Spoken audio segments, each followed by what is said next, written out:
scripture lesson today is taken from the Gospel according to Matthew, chapter 18, verses 15 through 20. If another member of the church sins against you, go and point out the fault when the two of you are alone. If the member listens to you, you have regained that one. But if you are not listened to, take one or two others along with you, so that every word may be confirmed by the evidence of 2 or 3 witnesses. If the member refuses to listen to them, tell it to the church, and if the offender refuses to listen even to the church, let such a one be to you as a Gentile and a tax collector. Truly I tell you, whatever you bind on earth will be bound in heaven, and whatever you loose on earth will be loosed in heaven. Again, truly I tell you, if 2 of you agree on earth about anything you ask, it will be done for you by my Father in heaven. For where 2 or 3 are gathered in my name, I am there among them. Friends, this is the word of the Lord.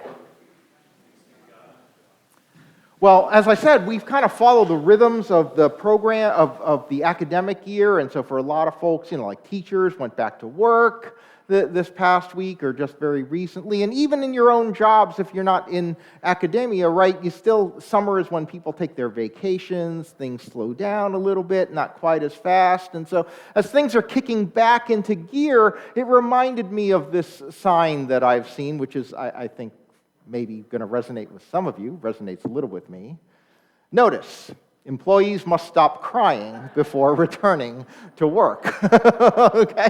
So I don't know if any of you need to post this, at your places of employment, but, somehow this sign reminded me of like companies that have really bad personnel or, human resources policies.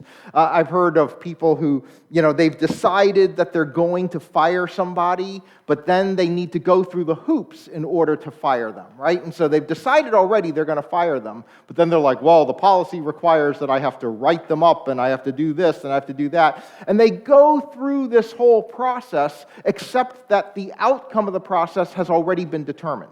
They go through the process having already decided what they're going to do, all right, but they're just jumping the hoops.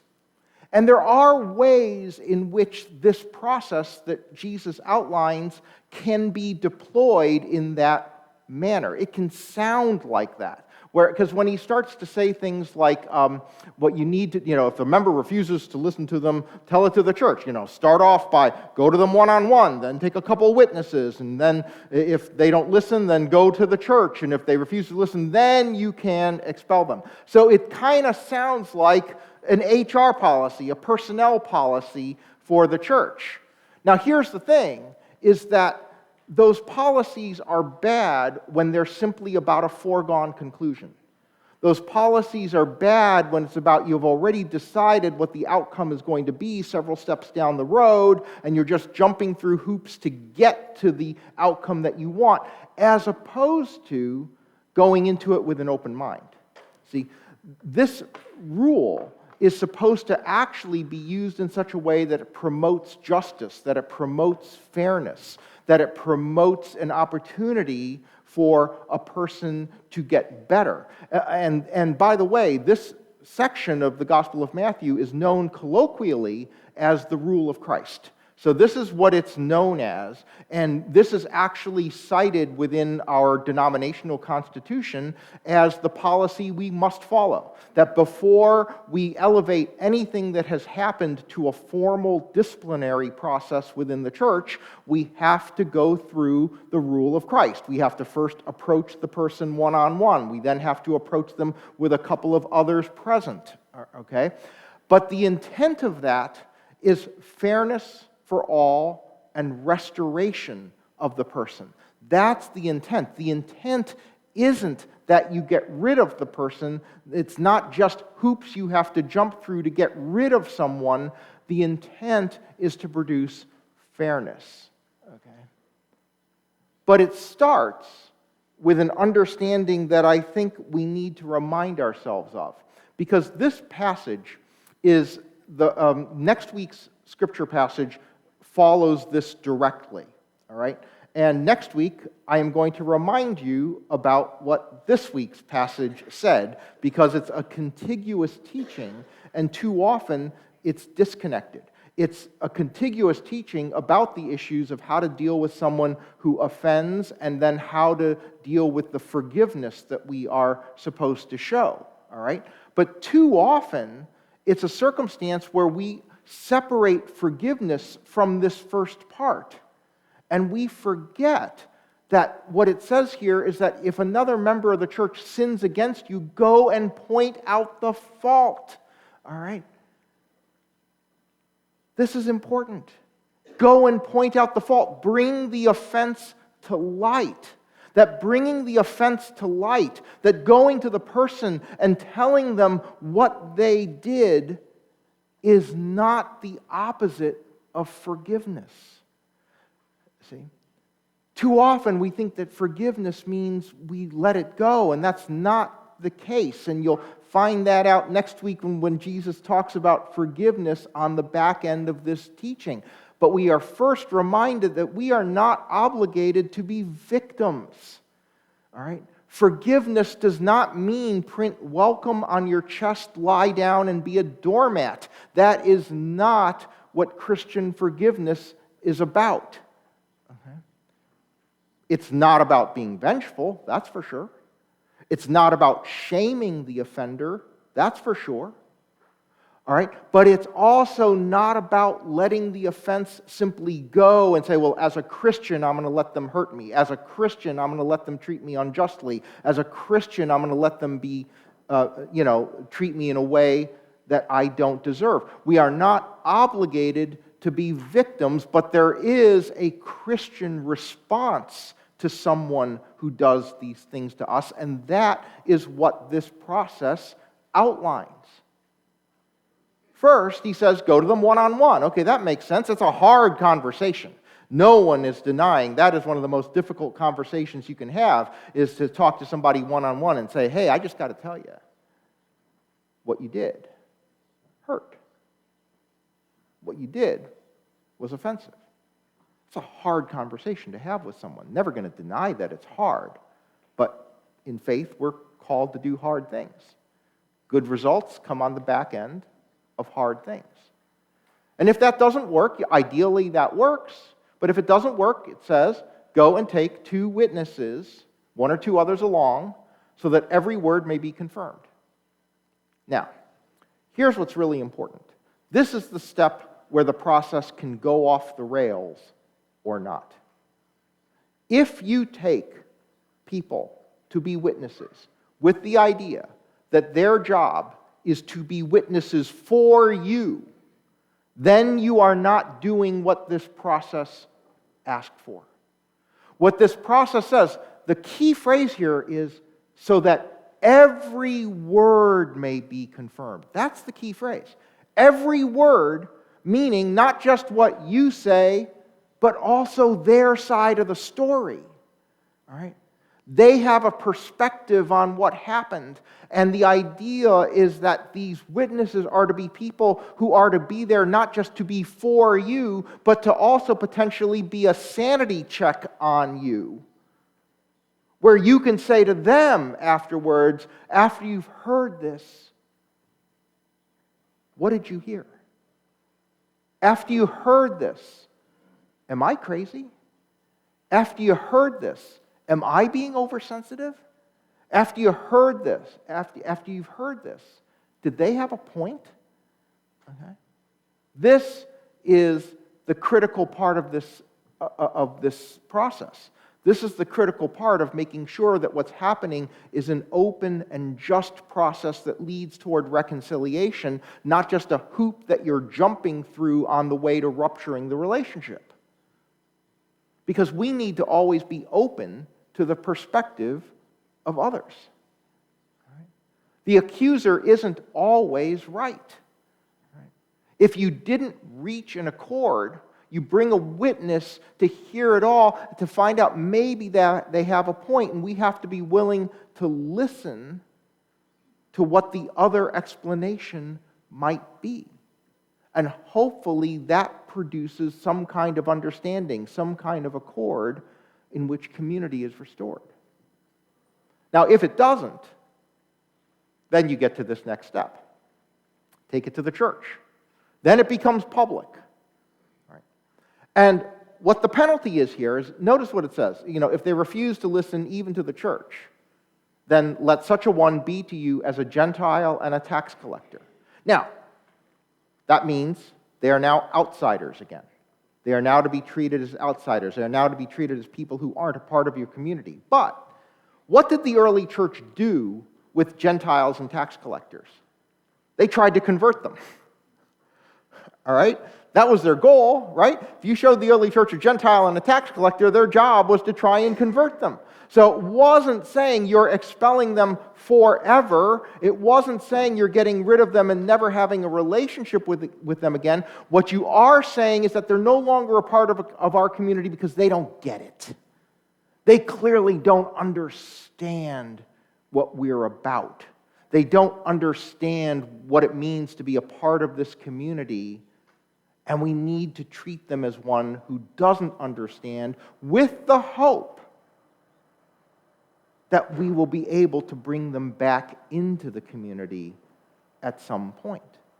Because the community has to have standards. The community has to have standards. You know, one of the craziest things you hear out there is, oh, if you're going to be tolerant, you have to tolerate intolerance. No. We have standards. We have standards, all right? One of our core values as a community of faith here is to be a safe place for people, all right? That we are to provide a safe place for people here in community. So, you know what? You don't get to bring your racism in here. You don't get to bring your misogyny in here. You don't get to bring your homophobia in here, all right? Maybe you harbor it. Can't control what you think. But I think of it as being like weapons.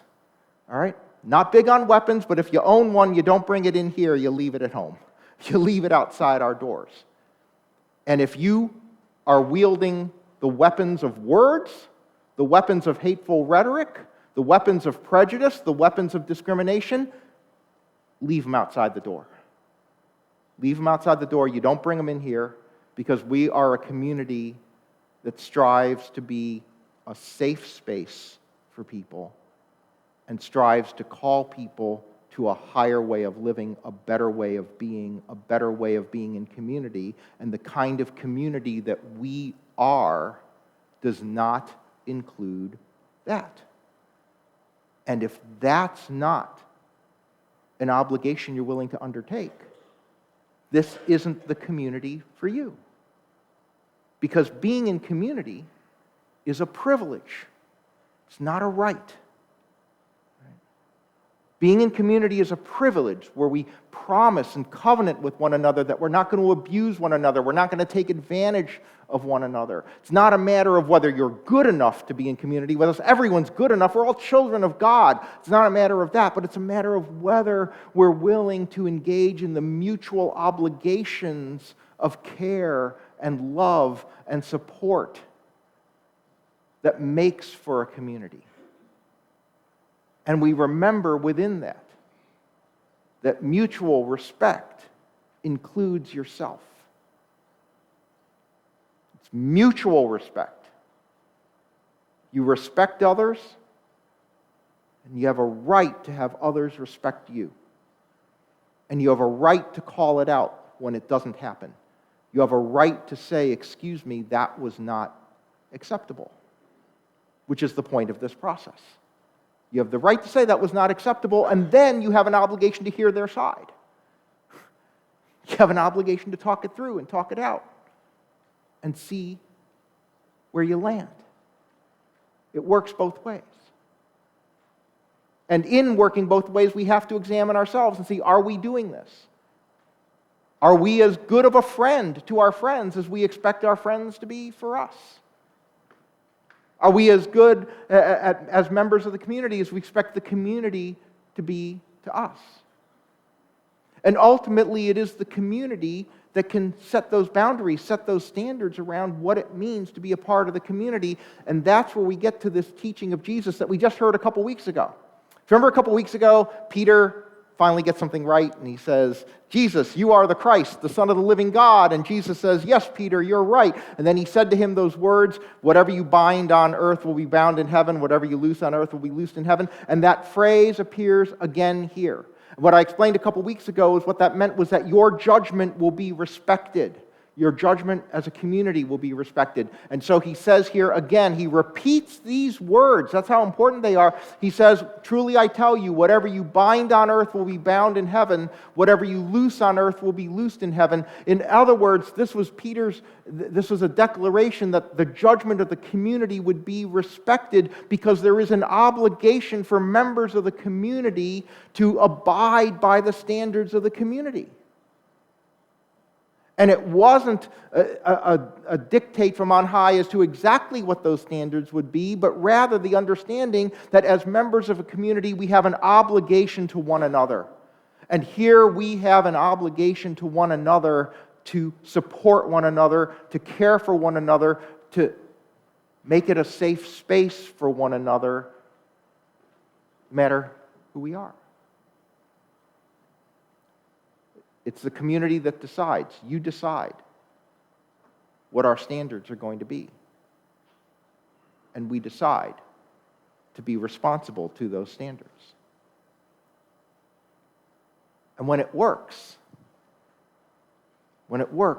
you get what Jesus desires for us. He says, look, if the member listens to you, you have regained that one. See, the goal isn't to kick people out. The goal is to lift people up. The goal isn't to kick people out. The goal is to elevate people's behaviors so that we are all better than we were before, so that we relate to one another at a higher level than we did before. That is what the goal is. The goal is to have a fair and just community. All right?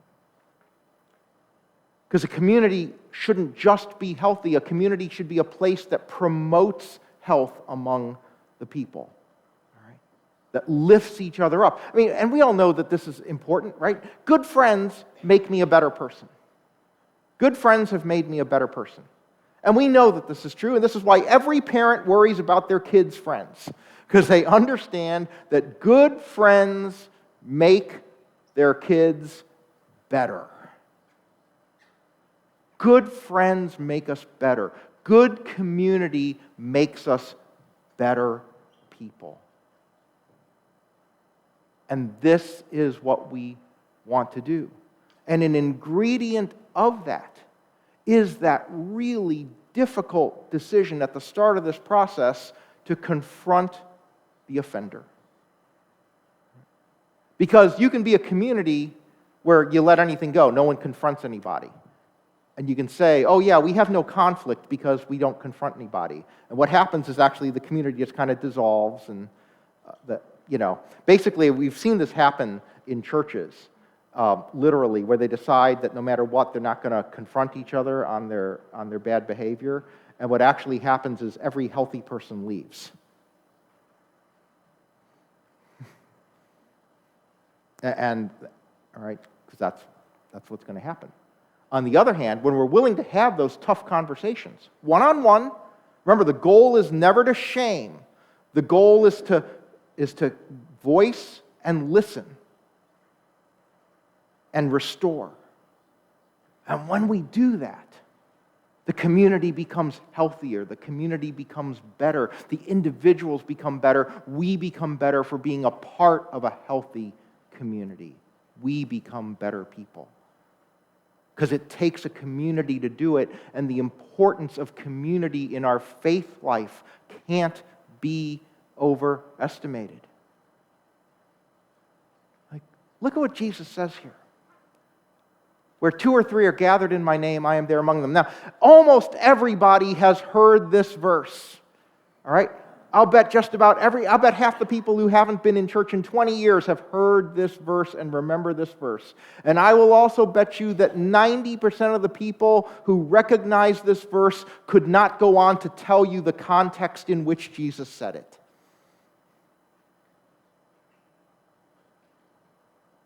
Remember the context. The context was in talking about confrontation within the community over bad behavior, the hope of restoration for people who've committed the offense, the ability to have a just process of listening to one another and talking it through. And then at the end of that, if you're still together, If the two or three, no matter how few, if you're still together after having been through that process together, that is where Jesus is. Because if you've ever had that tough talk with a friend, and you pushed through it, and you made it through it, and you had that conversation, and you resolved your differences, your friendship is stronger than it ever was before. And that's what Jesus wants. He wants us to be in deep, authentic, genuine community where we're able to air these things with one another, where we have the maturity to say it, the maturity to hear it, the maturity to listen, the maturity to stand up for ourselves. Too often we think of obedience to God as simply being the one-on-one with God. That obedience to God is, hey God, you told me to do this and I did it, or I didn't do it, and that's the measure of my obedience. But maybe this verse is pointing us to the idea that the primary measure of our faithfulness to God will be seen in the relationships we have with one another. That what it means to be faithful to God is to be faithful in covenant community with our fellow believers. That what Jesus wants for us is to be in faithful covenant relationship with one another as the expression of what faith should look like and what faith would look like to the outside world. So if our faithfulness is measured in how we treat one another, in the community that we develop,